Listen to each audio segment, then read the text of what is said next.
கிறிஸ்து இயேசுவில் அன்புக்குரிய இறை மக்களே, இன்றைக்கு வாசிக்கப்பட்ட 2 வாசகங்களின் அடிப்படையில், இறைவனுடைய வல்லமையின் அடிப்படையில், ஆவியானவருடைய தூண்டுதலின் அடிப்படையில் ஒரு சில கருத்துக்களை உங்களோடு நான் பகிர்ந்து கொள்ள ஆசைப்படுகிறேன். சற்று ஆழமான செய்தி, இன்றைய காலகட்டத்திற்கு தேவையான ஒரு செய்தி. அதை நீங்கள் எப்படி உள்வாங்கிக் கொள்ளப் போகிறீர்கள் அல்லது இதை எப்படி புரிந்து கொள்ளப் போகிறீர்கள் என்பது எனக்கு ஒரு விதத்தில் ஐயமாக இருந்தாலும், இந்த செய்தி அல்லது இது காலத்தின் கட்டாயத்தின் பொருட்டு இறைவன் நம்மை சிந்திக்க, செயல்படுத்த, யோசிக்க அழைக்கிற ஒரு மைய பொருளாய், கருப்பொருளாய் இன்றைக்கு நினைத்து இந்த வார்த்தையை உங்களோடு பகிர்ந்து கொள்கிறேன். இன்றைக்கு நோயினாலும் சரி, வயது மூப்பினாலும் சரி துன்பப்படக்கூடிய மக்கள் இந்த சமூகத்தில் நிறைய பேர் இருக்கிறாங்க. நோயினால் அது உடல் நோயாக இருக்கலாம், ஒரு சில நேரங்களுக்கு வயது மூப்பு, அதை ஒன்றுமே செய்ய முடியாது. இதனால் பல துன்பங்களில் நாம் இன்றைக்கு அனுபவித்து கொண்டிருக்கிறோம் குடும்பங்களில். குறிப்பாக நோய்கள் அப்படின்னு பார்க்கிற பொழுது இதய நோயாக இருக்கலாம், மூளை சம்பந்தப்பட்ட நோயாக இருக்கலாம், அல்லது எதை சொல்கிறது புற்றுநோயாக இருக்கலாம். இப்படி எத்தனையோ கொடுமையான வியாதிகள் இருக்கிறது. ஆனால் இவை எல்லாமே தீர்க்கப்பட முடியாத நோய்கள் என்று சொல்லவே முடியாது. ஒரு சில சொற்பமான நோய்களாக வேண்டுமானால் இருக்கலாம். ஆனால் பெரும்பாலான நோய்களுக்கு நாம் மருந்து கண்டுபிடித்திருக்கிறோம். அதிலிருந்து ஒரு தீர்வை கண்டுபிடிப்பதற்கு இன்றைக்கு விஞ்ஞானம் வளர்ந்திருக்கிறது. ஆண்டவர் நமக்கு கொடுத்திருக்கிற இந்த அறிவை பயன்படுத்தி மனிதன் பல காரியங்களை கண்டுபிடித்திருக்கிறான். அவற்றில் ஒன்றுதான் உடலை சுகப்படுத்தக்கூடிய மருந்து, வைத்திய முறைகளையும் இன்றைக்கு கண்டுபிடித்திருக்கிறோம். ஆனால் அன்றைக்கு இயேசு வாழ்ந்த காலத்தில் குணப்படுத்த முடியாத நோய்கள் பல இருந்தன. அதற்கு காரணம் அன்றைக்கு விஞ்ஞானம் இல்லை, விஞ்ஞானம் இல்லாத ஒரு சூழல். அதனால் அவர்களுக்கான சரியான மருத்துவ முறைகள் கிடைக்கவில்லை என்றுதான் நாம் சொல்ல முடியும். அன்றைக்கு நிறைய நோய்களுக்கு மருந்துகள் இல்லாத ஒரு சூழலில் அன்றைக்கு மக்கள் இருந்து கொண்டிருந்தார்கள். நாட்டு வைத்தியம், கை வைத்தியம், இதை நம்பி தான் மக்கள் வாழ்ந்த சூழல். இப்போ எங்கள் வீட்டிலையே எங்கள் மாமா எங்கள் அம்மாவுடைய முதல் அண்ணன், அவர் எங்கள் அம்மா சின்ன பிள்ளையாக இருக்கிற போதே அவர் இறந்துட்டார் அப்படின்ற செய்தி கேள்விப்பட்டேன். அப்போ கேட்டேன் எங்கள் அம்மாட்ட, எப்படிமா இறந்தாங்க அப்படின்னு சொல்லி. எங்கள் அம்மா சொன்னாங்க, மாமாவுக்கு மினி அடிச்சிருச்சு. மினின்னு என்ன, பேய் அடித்து இறந்துட்டாரு அப்படின்னாங்க. எப்படிமா பேய் அடித்து இறந்தாங்க அப்படின்னு கேட்கும் போது அவங்க சொன்ன செய்தி, மாமாவுக்கு பேய் அடித்து பல நாளாக வைத்த வழியில் துடிச்சிட்டு இருந்தார். அப்போது ஒரு நாள் நாங்கள் வைத்த ஆஸ்பத்திரி கொண்டு போகிறதுக்காண்டி மாட்டு வண்டியில் ஏற்றி, மாடு கட்டி மாட்டு வண்டியில் ஏற்றிட்டு நாங்கள் கவர்மெண்ட் ஆஸ்பத்திரிக்கு போகிற வழியில் அங்கே ஒரு சுடுகாடு இருக்கும். போகிற வழியில் கிராமங்களில் கட்டாயம் சுடுகாடு இருந்தால் செய்யும், கட்டாயம் மிடுகாடு இருக்கும், கல்லறைகள்லாம் இருக்கும். அப்படி அந்த பக்கம் நாங்கள் போகும்போது அவர் போகிற வழியிலே மாமா இறந்துருச்சுரா அப்படின்னு எங்கள் அம்மா சொன்னாங்க. அவங்களுடைய புரிதல் அவ்வளோதான். பட் இன்னைக்கு நாம் யோசிச்சு பார்க்குறோம், தீராத வைத்த வழியெலாம் என்ன, ஒருவேளை அப்பண்டிசிட்டிஸாக இருந்திருக்கலாம். அன்னைக்கு அது அவர்களுக்கு அப்பண்டிசிட்டிஸ்னு அவளுக்கு தெரியாமல் இருந்திருக்கலாம். ஒருவேளை வயிற்றுக்குள்ளே ஒரு இனம் புரியாத ஒரு கேன்சர் கட்டி இருந்திருக்கலாம், அது தெரியாமல் இருந்திருக்கலாம். அப்போ அந்த சூழ்நிலையில் அவர்களுக்கு வைத்திய முறைகள் அல்லது இன்றைக்கு போகிற ஸ்கேன், எம்ஆர்ஐ இவையெல்லாம் இல்லாத ஒரு சூழ்நிலையில் கண்டுபிடிக்க முடியாத, கண்ணுக்கு தெரியாத தன்னுடைய மருத்துவ முறைக்கு இந்த அவருடைய கை வைத்தியத்திற்கு அப்பாற்பட்டிருக்கிற காரியங்கள் அவங்க என்ன நினச்சாங்க அப்படின்னா, அது பேய் அடிச்சிருச்சு அல்லது சாமி கோளாறு அல்லது பேய் கோளாறு அப்படின்னு அன்னைக்கு சொன்னாங்க. பட் இன்னைக்கு நாம் அதெல்லாம் சொல்கிறது இல்லை. ஏன் இவ்வளோ தூரம் விளக்கமாக சொல்லிக்கிட்டு வரேன் அப்படின்னா, இயேசுடைய காலத்திலும் ஒரு சில நோய்களுக்கு அப்படி அவர்கள் பெயர் கொடுத்து வைத்திருந்தாங்க. பேய் பிடிச்சிருச்சு, வலுப்பு வர்றவனுக்கு அவனுக்கு பேய் பிடிச்சிருக்கு அப்படின்லாம் சொன்னாங்க. ஏன், அதற்கான காரணத்தை அவங்களால கண்டுபிடிக்க முடியல. ஆனால் எல்லாருக்கும் ஒரு காரியத்தை குடிச்சா ஒரு பயம் இருக்குது, அது எதிர்வினையை நிகழ்த்தக்கூடிய ஒன்றாக இருக்கிறது, அதுதான் சாத்தான் பிடிச்சிருச்சு அப்படின்னு சொன்னாங்க. அதுபோல் எப்படி மக்கள் அழகையை அந்த நாட்களில் விரும்ப மாட்டாங்களோ, அதற்கு இணையாக எதை விரும்ப மாட்டாங்க அப்படின்னா பாவத்தையும் விரும்ப மாட்டார்கள். ஏன்னா ஆவே கடவுளுக்கு அது தகாத காரியம் அப்படின்றதுனால அதுவும் விரும்பாத ஒரு காரியம். குடும்பத்தில் அல்லது ஏதாவது ஒரு கெட்ட காரியம் நடக்குது அப்படின்னா உடனே அவங்க பாவத்தின் வெளிப்பாடு அப்படின்னு சொன்னாங்க. பல நோய்களுக்கு அன்றைய காலகட்டத்தில், இயேசு வாழ்ந்த காலகட்டத்தில் பலவிதமான நோய்களுக்கு மனிதனுடைய அறிவுக்கு அப்பாற்பட்டு குணப்படுத்தக்கூடிய அந்த நிலையை கடந்திருக்கிற நோய்களுக்கெல்லாம் பாவம் தான் காரணம். அவன் கடவுளுடைய அன்புக்கு எதிராக பாவம் செஞ்சுட்டான் அல்லது கடவுளுடைய கோபம் இப்படி வெளிப்படுகிறது என்று சொல்லி கொண்டிருந்தாங்க. அப்போ இந்த அடிப்படையில் அந்த காலத்தில் பாவத்தின் வெளிப்பாடாய் பார்க்கப்பட்ட ஒரு நோய் எது அப்படின்னு சொன்னால் தொழுநோய். அந்த தொழுநோயை ஆண்டவர் இன்றைக்கு குணமாக்குகிறார் அப்படின்ற செய்தியை நாம் பார்க்குறோம். சமூகத்தில் அவர்கள் எல்லாம் ஒதுக்கப்பட்ட நிலையில் வாழக்கூடியவர்கள். எப்படி இருக்கணும்னா, அன்றைய காலகட்டம் ரொம்ப கொடுமையான ஒரு நோய் அது. அப்போது ஒரு தொழுநோய் பிடித்தவர் ஊருக்கு வெளியில், ஊருக்கு ஒதுக்குப்புறமாய் மலைகளிலேயோ குன்றுகளிலேயோ அவர்கள் மறைந்து வாழ வேண்டும். ஒரு கருப்பு அங்கி அணிந்து கொள்வார்கள். அவர் கையில் எப்போதும் ஒரு மணி வைத்து கொள்ள வேண்டும். ஒருவேளை மக்கள் தெரியாமல் இந்த இடத்துல தொழுநோயாளர்கள் இருக்கிறாங்க அப்படின்னு தெரியாமல் வந்துடக்கூடாது அப்படின்றதுக்காக என்ன செய்வாங்கன்னா, அந்த மணியை அடித்து கொண்டே அவர்கள் வருவார்கள். அல்லது தூரத்தில் யாராவது வர சத்தம் கேட்டால் உடனடியாக அவர்கள் மணி எடுத்து அடிக்க வேண்டும். மக்கள் புரிந்து கொள்வார்கள், இங்கே தொழுநோயாளர்கள் இருக்கிறாங்க, நாம் அங்கே போகக்கூடாது அப்படின்னு. சமூக புறம்பாக்கல் அப்படின்ற ஒரு மிகப்பெரிய ஒரு கஷ்டத்தில் அன்றைக்கு அவர்கள் இருந்தாங்க. அப்பேற்பட்ட மக்களை பார்த்து, அன்பு மக்களே, ஆண்டவர் பரிவு கொள்கிறார். பள்ளத்தை நோக்கி நீர் ஓடுவது போல, இருள் இருக்கிற இடத்தை நோக்கி ஒளி வந்து பிறப்பது போல, ஆண்டவர் எங்கெல்லாம் கஷ்டமும் மனவேதனையும் ஒதுக்குதலும் இருக்கிறதோ, ஓரங்கட்டப்பட்டிருக்கிறார்களோ, அடிமைப்படுத்தப்பட்டிருக்கிறார்களோ, அல்லது தள்ளி வைக்கப்பட்டிருக்கிறார்களோ, அவர்களுக்கு மத்தியிலெல்லாம் போய் ஆண்டவர் என்ன செய்கிறாரு? தன்னுடைய பரிவை காட்டுகிறார். மத்தேயு நற்செய்தி 9வது அதிகாரத்தில் 36வது வசனத்தில் வாசிக்கிறோம். திரண்டிருந்த மக்களை அவர் கண்டபோது அவர்கள் மீது பரிவு கொண்டார். அவர்கள் ஆயிரெல்லா ஆடுகளைப் போல அலக்களிக்கப்பட்டு சோர்ந்து காணப்பட்டார்கள். அந்த சோர்வுக்கு மத்தியில் ஆண்டுடைய பரிவு அவர்களை தேற்றுகிறது அப்படின்னு பார்க்கிறோம். யாக்கோபு தன்னுடைய திருமுகம் 5வது அதிகாரம் 11வது வசனத்தினை சொல்வார், ஆண்டவர் மிகுந்த பரிவுள்ளமும் இரக்கமும் உள்ளவர். அவருடைய முகம் அப்படியெல்லாம் அந்த நாட்களில் உணரப்பட்டிருக்கிறது. விடுதலை பயணம் 34 வசனத்தில் வாசிக்கிறோம், ஆண்டவர் இரக்கமும் பரிவும் உள்ளவர். இந்த வார்த்தை ஏகப்பட்ட கொட்டேஷன்ஸ் நான் உங்களுக்கு சொல்ல முடியும். பைபிளில் நிறைய இடங்களில் ஆண்டோடைய இரக்கத்தை பற்றி, பரிவை பற்றி எல்லாம் நிறைய சொல்லப்பட்டிருக்கிறது. அன்றைக்கு தொழுநோய் வந்த ஒரு மனிதனுடைய பிரச்சனை என்ன தெரியுமா? அது உடல் நோயாக மட்டும் இருந்துருந்துச்சுன்னா அது மனுஷன் தாண்டி வந்திருப்பான். அது உடல் நோயும் கடந்த மனநோய். மனநோய்னா என்ன? உடல் நோய் சொல்லுகிற பொழுது அந்த உடலில் இருக்கிற அந்த புண்ணெல்லாம் வளர்ந்து கொண்டே இருக்கும். அது ஒன்றும் செய்ய முடியாது. எலும்பு அப்படியே உரிக்கிறோம். கையில் இருக்கிற அது உணர்வுகளை எல்லாம் அது கொன்றும்.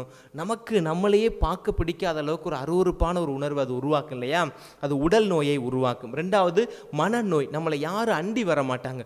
பெற்றவர்கள், பிறந்தவர்கள் யாருமே நம்மளை நெருங்கி வர மாட்டாங்க. பயம், இந்த நோய் நம்மளை ஒட்டிக்கிறோம் அப்படின்னு சொல்லிட்டு இது மனநோயை உருவாக்குறது. 3வது ஆன்மீக நோய். அது எப்படி? ஆண்டவருக்கே என்ன பிடிக்காம போயிடுச்சு, நான் செய்த பாவத்தினுடைய வெளிப்பாடு தான் எனக்கு இப்படி வந்துருச்சு அப்படின்னு சொல்லி ஆன்மீக அப்புறப்படுத்துதல். அதுதான் ஆன்மீக நோய் அப்படின்னு கூட நான் சொல்லுவேன். இதை கொஞ்சம் சுருக்கி சொல்லணும்னா, உடல் துன்பம், மனத்துன்பம், ஆன்மீக துன்பம். இந்த 3 துன்பங்களுமே ஒரு தொழுநோயாளனுக்கு கொடுக்கப்பட்டுச்சு. ஆனால் அவன் உடலில் ஏற்றுக்கொண்டது ஒரே ஒரு துன்பம் தான், உடல் துன்பம். ஆனால் இந்த சமூகம் கொடுத்தது அவனுக்கு மனத்துன்பத்தையும் அதே வேளையில் இணைத்து ஆன்மீக துன்பத்தையும் கொடுத்தது. இப்போ நான் சொல்ல வர செய்தி இதுதான். அன்றைய காலகட்டத்தில் இயேசு ஆண்டவர் தொழுநோயை மிகப்பெரிய ஒரு நோயாக பார்த்தார். அது மிகப்பெரிய ஒரு தொற்று நோயும் கூட, அது இல்லை என்று சொல்வதற்கெல்லாம் அல்ல. அது வந்தால் அவ்வளவு தூரம் கஷ்டமாக இருக்கும். அந்த சமூகத்திற்கும் ஒரு பேரிழிவாக அல்லது பெரும் துயரமாக, தொற்றாக அந்த நாளைக்கு அது பார்க்கப்பட்டுச்சு. இன்னைக்கு ஆண்டவர் இந்த உலகத்துக்கு வந்தார் அப்படின்னு சொன்னால் தொழுநோயெல்லாம் பெருசாக பேச மாட்டார். ஏன்? இன்னைக்கு தொழுநோய்க்கெல்லாம் மருந்து கண்டுபிடிச்சாச்சுங்க. இன்னைக்கு எத்தனையோ அருட்சகோதரிகள், எத்தனையோ அருட்சகோதரர்கள் நம்ம பார்க்குறோம். அந்த தொழுநோயாளர்களோடு இருந்து அவர்களுக்கு பணி செய்கிறார்கள். அதற்கான தற்காப்பு மருந்துகள் எல்லாம் எடுத்துக்கொள்கிறார்கள். அவர்களையும் பாதிக்கிறதில்ல, நோய் பாதிக்கப்பட்டவர்களுக்கும் சுகம் பெறக்கூடிய அளவுக்கு இன்னைக்கு மருந்து மாத்திரைகள் எல்லாம் வளர்ந்துருச்சு. அதனால் இன்னைக்கு இயேசு வந்தார்னா தொழுநோய் அவருக்கு பெரிய நோயாக தெரியுமா? கட்டாயம் தெரியாது. அப்போ நீங்கள் இல்லைப்பா அதோட பெரிய நோயெலாம் இருக்குது அப்படின்னு நினைக்கலாம். எதை நோய்? ஹார்ட் அட்டாக் நினைக்கிறீங்களா? அதெல்லாம் பெரிய நோயை நம்ம நினைக்க வேணாம். அதெல்லாம் இன்றைக்கி காப்பாற்றுறதுக்கு 1008 வழிகள் இருக்கிறது. புற்றுநோய் நினைக்கிறீங்களா? இல்லை, இன்றைக்கி ப்ராசஸ் போயிட்டுருக்கு. கூடிய சீக்கிரத்தில் புற்றுநோய்க்கும் நிரந்தரமான ஒரு தீர்வு கண்டுபிடிப்பதற்கான வாய்ப்புகள்லாம் இருக்குது. ஆனால் ஒரு சில விஞ்ஞான அறிஞர்கள் சொல்லுகிறார்கள், அல்லது சமூக ஆர்வலர்கள் சொல்லுகிறார்கள், புற்றுநோய்க்கு மருந்தெல்லாம் இருக்குது, ஆனால் அந்த மருந்து வெளியிட்டுட்டோம் அப்படின்னு சொன்னால் அது சம்பந்தப்பட்ட விதத்தில் வியாபாரங்கள் செய்யக்கூடிய இன்டர்நேஷ்னல் கார்பரேட்டுக்கெல்லாம் அது வந்து மிகப்பெரிய ஒரு அடியாக விழுந்துடும், அல்லது அவங்களுடைய வருமானம் போயிடும். அப்படின்றதுக்காண்டி உண்மையான அந்த கேன்சர் நோய்க்குடைய ட்ரீட்மெண்ட்டுக்குடைய ஃபார்முலாவை சொல்ல மாட்டேன்றாங்க அப்படின்லாம் சொல்லிக்கிட்டு இருக்கிறாங்க. என்ன சொல்ல வரேன் அப்படின்னா, எல்லா நோய்க்கும் இன்னைக்கு தீர்வு இருக்கிறது. எதுவரை நம்ம மனசெலவில் தைரியமாக இருந்து ஆண்டவர் மேலே நம்பணும் அப்படின்னா எல்லா நோயும் நம்மளால் தீர்க்க முடியும். இப்போ இந்த கொரோனா வந்ததுக்கப்புறம் கூட பாருங்களேன், நிறைய பேர் சொன்னது என்ன, அந்த நோய் இந்த கொரோனா வந்துருச்சுன்னா என்ன செஞ்சிட, பயப்படாதீங்க, மனசை விட்டுறாதீங்க, ஆண்டவரை நம்புங்க, உடலில் அது ஒன்றுமே செய்யாது அப்படின்னு பார்க்குறோம் இல்லையா? எவ்வளோ பெரிய ஒரு தொற்று, உலகமே முடங்கி வீட்டுக்குள்ளே கடந்துச்சு. எல்லா மருத்துவர்களும் சமூக ஆர்வர்களும் இறையியல் நம்பிக்கை கொண்ட ஆன்மீகவாதிகள் உங்களுக்கு சொன்ன செய்தி என்ன, நமக்கு சொன்ன செய்தி என்ன? மனசை விட்டுறாதீங்க, பயந்துடாதீங்க. அப்படின்னா என்ன அர்த்தம்? உடலைத்தான் இந்த நோய் தாக்க போகிறது. இந்த நோயெல்லாம் பார்த்தா ஆண்டவர் பெருசா இன்னைக்கு வந்து சொல்லவே மாட்டார். இன்னைக்கு ஜீசஸ் இந்த உலகத்துக்கு வராருங்க. இன்னைக்கு நாம் இருக்கிற இந்த பூமிக்கு வர்றாரு. அவர் வந்து பார்த்தாருன்னா ஒரு நோயை கண்டால் அவர் கட்டாயம் வேகப்படுவார், கட்டாயம் தன்னுடைய கையில் இருக்கிற அந்த சாட்டை எடுத்து சுழற்றி அடிப்பார் அப்படின்னு சொன்னா, எனக்கு தெரிஞ்சு என்னுடைய பார்வையில் என்னுடைய அனுபவத்தில் நான் பார்ப்பது ஒரே ஒரு நோய் தான், ஜாதியம் என்கிற நோய். இன்னைக்கு திருச்சபையை ஆட்டி படைக்கக்கூடிய, இந்த சமூகத்தை அழித்து கொண்டிருக்கக்கூடிய மிகப்பெரிய ஒரு தொழுநோய் அப்படின்னு சொன்னால் நான் சொல்லுவேன், உங்களுக்கும் அனுபவம் இருக்கும், ஜாதியம்தான் மிகப்பெரிய நோய். இன்னைக்கு ஆண்டவர் வந்தார்னா வெந்து தணிஞ்சு போயிடுவார். இதுக்காகவா நான் சிலுவையில் ஏறினேன், இதற்காகவா நான் பாடுபட்டேன், இதற்காகவா என் தந்தை இந்த மண்ணகத்திற்கு அனுப்பி வச்சார். இந்த தொழுநோயை கண்டு ஆண்டவர் வேதனைப்படுவார் இல்லையோ, கட்டாயம் வேகப்படுவார். ஒரு சில ஒப்புமைகளை கூட சொல்கிறேன் பாருங்களேன். தொழுநோய் மனிதனை தள்ளி வைக்கும், இந்த ஜாதியமும் இன்றைக்கு மனிதனை தள்ளி வைக்கிறது. தொழுநோய் உடலை அரிக்கும், அதுபோல் இந்த ஜாதியமும் இந்த சாதியை குறித்த எண்ணமும் இந்த சமூகத்தை அரிக்கும், அதை அழிக்கவும் செய்யும். தொழுநோய் அடுத்தவரை தொற்றும் பாதிக்கும், அதுபோல இந்த ஜாதி வெறியும் ஒரு சமூகத்தில் இருக்கிற சக மனிதனுடைய வாழ்க்கை இது கட்டாயம் அளிக்கும். யோசிச்சு பாருங்க, மைக்ரோ பாக்டீரியம் லெப்ரே அப்படின்றது தான் இந்த தொழுநோயினுடைய வைரஸ். அதுதான் அந்த மைக்ரோ பாக்டீரியம் லெப்ரே அப்படின்ற அந்த வைரஸ் தான் இந்த தொழுநோயை உருவாக்குது. இன்றைக்கு சனாதன தர்மம் அப்படின்னு சொல்லப்படக்கூடிய அல்லது வர்ணாசிர தர்மம் என்கிற அந்த வைரஸ் தான் என்ன பண்ணிருச்சு, இந்த ஜாதியம் அப்படின்றது அந்த உலகத்துக்கு அல்லது இந்த சமூகத்துக்குள்ளே அது ஊடுருவ விட்டு இருக்குது. ஒரு காலத்தில் அன்பு மக்களே, உங்கள் எல்லாருக்கும் தெரியும், கிறிஸ்தவத்தை பலரும் மந்தையா அப்படியே கூட்டம் கூட்டமாய் வந்து கத்தோலிக்க திருச்சபையில் சேர்றதுக்கு காரணம் என்ன? இந்த காரணம் என்ன அப்படின்னா, இது ஜாதியத்தை அப்பாற்பட்ட சமத்துவத்தை சொல்லக்கூடிய ஒரு சமூகம், வாழக்கூடிய ஒரு சமயம் என்ற ஒரு எண்ணம் இருந்ததுனால தான் அன்னைக்கு எத்தனையோ மக்கள் கிறிஸ்தவத்தை வந்து தழுவினார்கள். குறிப்பாக சுதந்திர போராட்டத்திற்கு முன்பு, அது சுதந்திர போராட்டத்துக்கு பிந்திய காலகட்டங்கள்லாம் இருக்கிற அந்த அடக்குமுறைகளில் இருந்து மக்கள், குறிப்பாக அந்த ஜாதிய அடக்குமுறையில் இருந்து வெளிப்படுவதற்கு கிறிஸ்தவம் ஒரு என்ன சொல்வது, ஒரு புகலிடமாக காணப்பட்டுச்சு. அதனால கிறிஸ்தவத்துக்குள்ள நிறைய பேர் வந்து சேர்ந்தார்கள். ஆனால் இன்றைக்கு சமூகத்தை பார்க்கிற பொழுது உண்மையிலேயே கிறிஸ்தவ சமூகம் இவ்வளவு தூரம் தரங்கட்டு நிற்கிறதா என்பது மிகப்பெரிய ஒரு வேதனை. ஒரு அருள்பணியாளராக இருக்கிற நான் அவற்றை பல நேரங்களில் உணர்ந்திருக்கிறேன். திரு அவையிலிருந்து துடைத்து எறியப்பட வேண்டிய மிக முக்கியமான ஒரு நோய். இந்த நோய்க்கு மருந்து இயேசு ஆண்டவர் மீது கொண்டிருக்கிற ஒரே நம்பிக்கை தான். அந்த நம்பிக்கை தான் அந்த நோயை கட்டாயம் சுகப்படுத்தும். ஒரு காலத்தில் சங்கம் வைத்து இந்த திருச்சபையை நாம் சங்கம் வைத்து வளர்த்தோம். இன்றைக்கு 2ஆம் வத்திக்கான் சங்கம் வந்த பிறகு அதற்கு முன்பாக எபேசு சங்கம் நடந்திருக்கிறது, எத்தனையோ சங்கங்கள் நடந்திருக்கிறது. இந்த சங்கங்கள் எல்லாம் வைத்துத்தான் இந்த கத்தோலிக்க திருச்சபை வளர்த்தோம். இன்றைக்கு சங்கம் வைத்து ஜாதி வளர்க்கக்கூடிய நிலைக்கு திருச்சபை தள்ளப்பட்டு விட்டதா அப்படின்றதெல்லாம் வெட்கக்கேடான ஒரு காரியம். இன்றைக்கு சங்கம் வைத்து ஜாதி வளர்த்து தனி மனிதனுடைய ஆதாயத்திற்காக இந்த திருச்சபையை நாம் சீரழிக்கிறோம் என்று சொன்னால், அப்போல்லாம் நாமெல்லாம் கிறிஸ்தவர்கள் சொல்றதுக்கு உண்மையிலேயே நமக்கெல்லாம் தகுதியே இல்லை. நாம் கிறிஸ்தவன் சொல்லிக்கலாம், ஐ எம் அ கிறிஸ்டியன், நான் ஒரு ஜாதி உணர்வோடு இருக்கிறேன்னா கிறிஸ்து இல்லாத கிறிஸ்தவன், அப்படி தான் நான் சொல்லுவேன் என்னைய. அப்போ நீ கத்தோலிக்க திருச்சபையில் ஜாதிய உணர்வு அதிகமாக மேலோங்கி நிற்குது, அந்த ஜாதிய உணர்வு தான் திருச்சபையினுடைய தலைமையிலிருந்து எல்லாவற்றையும் வழி நடத்துது அப்படின்னு சொன்னால் இது கிறிஸ்தவம், அவ்வளோதான். ஆனால் கிறிஸ்து இல்லாத கிறிஸ்தவம் இது தேவையா? கடலை வாங்கி சாப்பிட்றோம், கடலை கூட்டுக்குள்ளே கடலையே இல்லைங்க, பொக்கு கடலையை வச்சு என்ன செய்ய போகிறோம்? யோசிச்சு பாருங்க. நீங்கள் கடையில் போய் ஒரு பொருள் வாங்குறீங்க, ஒரு ஃபார் எக்ஸாம்பிள் நீங்கள் போய் ஒரு கிஃப்ட் ஹேம்பர் வாங்குறீங்க, ஒரு குக்கரே வாங்குறீங்க, டப்பாவோட வாங்குறீங்க, வெறும் டப்பா, உள்ள குக்கர் இல்லை, விளங்குமா அது? அப்படி தான் இன்றைக்கி திருச்சபை போய் கொண்டு இருக்கிறது. தயவு செஞ்சு நம்ம கேசியில் இருக்கிற நாம உங்களை நான் குறையாக சொல்ல விரும்பலை, ஆனால் சமூகத்தில் விரவி காணப்படுகிறது. உங்களுக்கு எங்கெங்கெல்லாம் வாய்ப்பு கிடைக்குதோ, எப்பப்பெல்லாம் வாய்ப்பு கிடைக்குதோ, 3 பேருக்கு முன்னாடி 4 பேருக்கு முன்னாடி பேசுகிறக்கு உங்கள் வாய்ப்பு கிடைச்சிச்சுன்னா, திருச்சபையை பற்றி இயேசுவை பற்றி நீங்கள் சொல்லணும்னு ஆசைப்பட்டீங்கன்னா இதை சொல்லுங்கள். ஜாதியம் இல்லாத ஒரு திருச்சபையை நாம் உருவாக்கணும். இன்றைக்கு நடக்கிற அவலங்கள் மேல்மட்டத்திலிருந்து கீழ்மட்டம் வர எல்லா இடத்துலையும் விரவி காணப்படுதுங்க. இன்றைக்கி வந்து நாம் மிகப்பெரிய ஒரு அச்சுறுத்தலாக, கத்தோலிக்க திருச்சபையினுடைய மிகப்பெரிய அச்சுறுத்தலாக நம்ம யாரை பார்க்குறோம் அப்படின்னா, இன்றைக்கி இருக்கிற சங் பரிவார இயக்கங்களில், RSS இயக்கங்கள்லாம் நம்ம பார்க்குறோம். அவர்கள் நமக்கு அச்சுறுத்தக்கூடியவர்களாக இருக்கிறார். உண்மையிலே அவங்களாம் இல்லவே இல்லை. நான் சொல்லுகிறேன், அவர்கள் நமக்கு அச்சுறுத்ததிலே இல்லை. வெளியில் இருக்க எதிரி யாருன்னு தெரிஞ்சால் கூட நம்ம பொழைச்சிக்கலாங்க.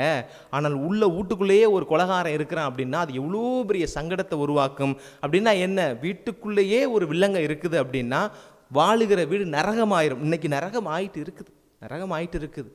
ஆண்டவர் துன்பப்படுகிறார்.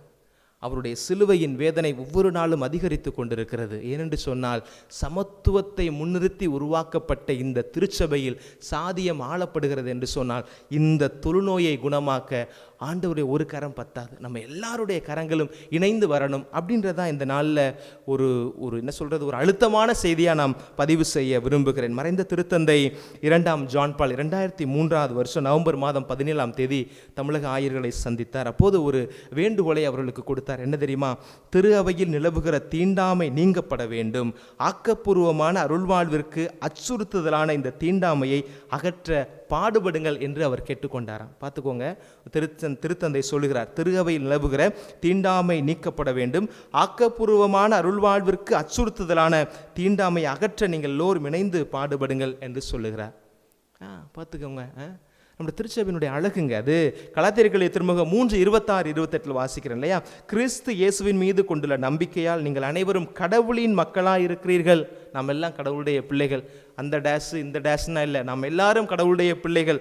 அவ்வாறெனில் கிறிஸ்துவோடு இணைக்கப்பட்டு திருமுழுக்கு பெற்ற நீங்கள் அனைவரும் கிறிஸ்துவை அணிந்து கொள்கிறீர்கள். கிறிஸ்துவை நாம் எல்லோரும் அணிந்து கொண்டிருக்கிறோம். பேருக்கு பின்னாடி இருக்கிற இடைச்சல்கள் எல்லாம் இந்த சமூகம் நமக்கு தந்தது. நாம் திருமுழுக்கின் மூலமாக கிறிஸ்துவை அணிந்திருக்கிறோம். இனி உங்களுடைய யூதர் என்றும் கிரேக்கர் என்றும் அடிமைகள் என்றும் உடைமை குடிமக்கள் என்றும் இல்லை, ஆண் என்றும் பெண் என்றும் வேறுபாடு இல்லை. கிறிஸ்துவோடு இணைந்துள்ள நீங்கள் அவரோடு ஒன்றாயிருக்கிறீர்கள். ஒரே உடலினுடைய உறுப்புகளாய் நாம் எல்லாம் இணைக்கப்பட்டிருக்கிற பிறகு தோளான் துருத்தி என்று ஜாதியத்தின் அடிப்படையில் மேலே இருக்கிறவன் கீழே இருக்கிறவன், பிற்படுத்தப்பட்டவன் முற்படுத்தப்பட்டவன், ஆண்டவன் அடிமையானவன், இதையெல்லாம் யார் கொடுத்தது? நம்முடைய வசதிக்காக நாம் ஏற்படுத்தி கொண்டது. ஆண்டவர் ஒருபோதும் அதை விரும்புகிறதே இல்லை. இன்னைக்கு வந்தார் அப்படின்னு சொன்னான். இன்றைக்கு இந்த உலகம் அழிய போகுதுன்னு சொல்கிறாங்கல்ல, 2வது வரப்போகுது அப்படின்றாங்கல்ல. இன்னைக்கு இயேசு வந்தால் முதல் காரியமாக கேட்பார், எவன் வேணா ஜாதியை தூக்கி பிடிச்சான் வெளில போய் நில்றா அப்படின்னு சொல்லுவார். கிறிஸ்து இல்லாத கிறிஸ்தவத்தில் கிறிஸ்து இல்லாத கிறிஸ்தவனாக வாழ்வது எவ்வளோ பெரிய ஒரு இழுக்கான காரியம் என்பது அப்போதான் நமக்கு புரியும். கலாத்தியர்கள் திருமுகம் 4:8 ஆண்டவர் சொல்வார், ஒரு காலத்தில் நீங்கள் கடவுளை அறியாமல் இருந்தீர்கள், அப்போது கடவுள் அல்லாதவருக்கு அடிமையாக இருந்தீர்கள். ஆனால் இப்போது நீங்கள் கடவுளை ஏற்றுக்கொண்டிருக்கிறீர்கள். அப்படி இருக்க வலுவற்றவையும் வறியவையுமான பஞ்சபூதங்களிடம் திரும்பி போய் அவற்றுக்கு மீண்டும் அடிமைகளாவதற்கு ஏன் நீங்கள் விரும்புகிறீர்கள்? ஏன் விருப்பம் தெரிவிக்கிறீர்கள்? ஒரு காலத்தில் கடவுளை அறியாமல் இருந்தோம், பல காரியங்களுக்கு நாங்கள் அடிமையாக இருந்தோம். ஜாதியம் என்பது ஒரு அடிமை முறைதான். இன்னைக்கு நாம் கடவுளை அறிந்த பிறகும் ஏன் நீங்கள் அடிமையாக இருக்கிறீர்கள் அப்படின்ற வார்த்தையை ஆண்டவர் நம்மகிட்ட கேட்கிறார். மீண்டும் கலாத்தியர்கள் திருமுகம் 4:11 சுட்டிக்காட்ட விரும்புகிறேன். உங்களுக்காக நான் பாடுபட்டு உழைத்தது வீண்தான் என அஞ்ச வேண்டியிருக்கிறது. பவுலடியார் சொல்றார், உங்களுக்காக நான் பாடுபட்டு உழைத்தது வீண்தான் என அஞ்ச வேண்டியிருக்கிறது. கடவுளால் எதிரிகளை அஞ்சாமல் எதிர்த்து நிற்க வெல்ல முடியும். உண்மையில் சொல்லுகிறேன், கடவுளால் எதிரிகளை எதிர்த்து நின்று அஞ்சாமல் வெல்ல முடியும். ஆனால் கிறிஸ்தவத்தில் இருந்து கொண்டு சாதியத்தை தூக்கி பிடிக்கக்கூடிய இரட்டை வேடமிடும் சாதி வெறியர்களை கண்டு ஆண்டவர் அஞ்சுகிறார். யோசிச்சு பார்க்க வேண்டிய காரியம். ஆண்டவரையே அச்சம் கொள்ளக்கூடிய அளவுக்கு நாம் என்ன பெரியவங்களா? யோசிச்சு பார்க்கணும் இன்னைக்கு.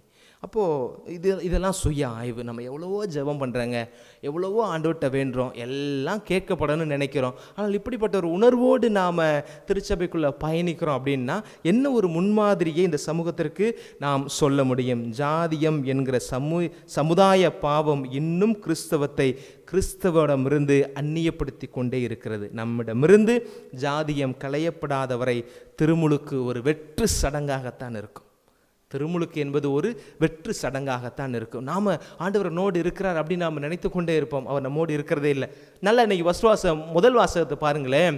அந்த பெலிஸ்தியரிடம் இஸ்ரேலர்களை ஒப்பு கொடுக்கப்பட்ட பிறகு அவர் என்ன காரணம் கண்டுபிடிக்கிறாங்க? உடன்படிக்கை பேலை நம்மகிட்ட இல்லை, அதனால தான் நம்ம தோற்று போயிட்டோம் அப்படின்னு நினைக்கிறாங்க.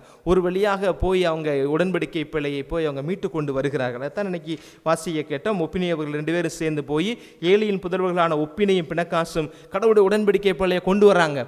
உடன்படிக்கை பேழை ஆரவாரத்தோடு கொண்டு வராங்க. என்ன நம்பிக்கையில்? கடவுளுடைய உடன்படிக்கை பேழை நம்மளோடு இருக்கிறது, இனிமேல் நம்மளை யாரும் ஜெயிக்க முடியாது அப்படின்னு நினச்சி பெரிய மமதையாக அவங்க பாளையத்தில் வந்து பாளையம் இறங்குகிறார்கள். ஆனால் அன்றைக்கும் அவர்கள் பெலிஸ்தருடைய கைகளில் ஒப்பு கொடுக்கப்படுகிறார்கள். அங்கு உடன்படிக்கை பேழைதான் இருந்தது.